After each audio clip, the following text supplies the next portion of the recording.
Hi guys, welcome back to my channel Lush Foliage. In today's video, I'm going to show you how a mature Syngonium tends to look like. We all know how Syngoniums look, but once they start to mature, the shape of the leaves also tend to change. As you can see over here, this is a mature form of Syngonium. I had got a cutting recently.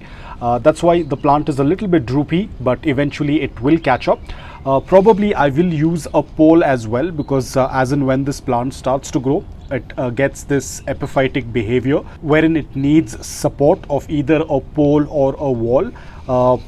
Over here, as you can see, it has started to grow. Now if you're not going to give support to this plant, it will eventually start to fall down. Basically it will start to trail out of the pot, so you would require a stick in order to give support. Otherwise the plant will start to fall or it will start to trail. So this is how the entire leaf tends to look like. Very different from our juvenile Syngoniums. They get these lobes like ears on the leaf, and it looks very different from our juvenile form. So this is a mature cutting. As I said, I will use a pole eventually. Ever since I got this cutting, I have got a lot of new growth coming up, and here as well we are getting a new growth. So I will see how it works. Probably after maybe a month or so, I will give it a pole. The leaves are a little bit droopy because, as I said, I have just got this cutting, so we have to see how it's going to work. The soil that I've used over here is the regular soil mix, which is loose, porous and well draining. They will do well in any kind of soil mix as long as it's well draining. They are not very fussy about the soil mix. You can use any regular soil mix. There is not much of an issue. Fertilizers during summers, of course you can use fertilizers. During winters, don't use any fertilizers, because that's when Syngoniums tend to go, I wouldn't say into a complete dormancy, but they tend to slow down their growth. So during winters, don't use fertilizers. During summers, you can go with a liquid based fertilizer once a month. They are not very heavy feeding plants. Apart from that, Syngoniums can also be grown in water, basically semi-submerged. Like the roots have to be in the water and the leaves will be above the water. They are not aquatic plants. A lot of people tend to put them in the fish tank. It will not survive. They can be placed semi-submerged in water, but not completely inside the water. Apart from that, propagation is very simple.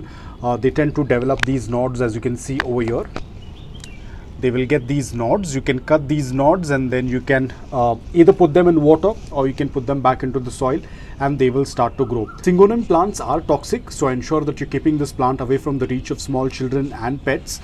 Watering, they prefer a slight amount of moisture but not soggy wet soil, so ensure the container that you're using should have a drain hole so that the water does not pool in the pot.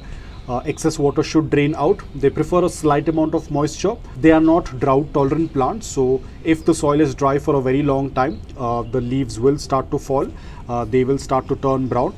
And talking about light, they prefer a good amount of indirect bright light. Do not offer them direct sunlight. They will get burnt. They cannot tolerate direct sunlight. Probably you can give them early morning direct sunlight before 10 a.m., which is very mild, but after that they have to be in indirect but bright light. This plant can be grown indoor as well as outdoor. If you're growing them indoor, ensure you're keeping them closer to the windowsill where they receive a good amount of bright light but not direct sunlight. Outdoor, as I said, you can keep them under the canopy of other plants.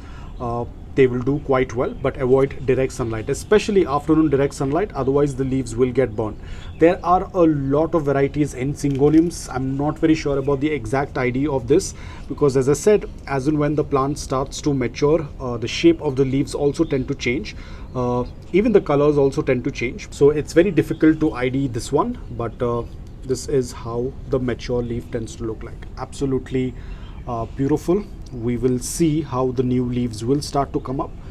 This will take probably some days for it to unfurl. Now I personally do not fidget with the new leaves. A lot of people tend to unfurl it by using a tissue paper or by spraying some water or misting some water, and then they keep a tissue paper and start squeezing it. I don't do all this stuff. I just let nature take its course and let it unfurl on its own, because a lot of times when you tend to do this, when you tend to forcefully unfurl it, the leaves tend to get damaged. They can even break or tear, so I just leave them as it is. Eventually the leaf will start to open up.